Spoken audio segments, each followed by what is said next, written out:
ঈদের দ্বিতীয় দিনে বিশেষ কোনো আলাদা ইবাদত নেই, তবে আত্মীয়তার সম্পর্ক বজায় রাখা এবং ভালো কাজগুলো অব্যাহত রাখাই এই সময়ের উত্তম আমল। ঈদের দ্বিতীয় দিনে যা করতে পারেন শুকরিয়া আদায়। ঈদের দিনগুলোতে আল্লাহর নিয়ামতের শুকরিয়া আদায় করা মুমিনের কাজ। দ্বিতীয় দিনেও আল্লাহর জিকির, তাসবিহ ও তাহলিল, সুবহানাল্লাহ, আলহামদুলিল্লাহ, আল্লাহু আকবার পাঠ অব্যাহত রাখা উচিত। আত্মীয়তার সম্পর্ক রক্ষা।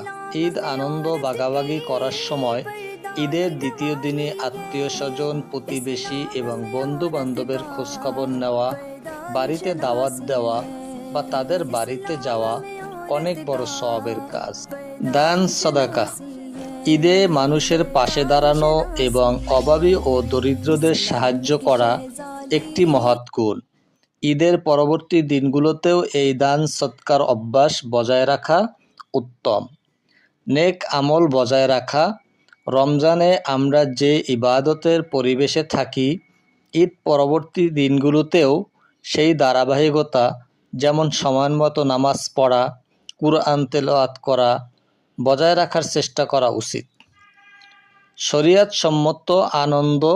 ঈদের আনন্দ যেন কোনোভাবেই শরিয়া বিরোধী না হয় সেদিকে খেয়াল রাখুন। গান বাজনা বা অশ্লীলতা থেকে দূরে থাকা, পরিবার ও প্রিয়জনদের সাথে সুন্দর সময় কাটানোই আসল আনন্দ।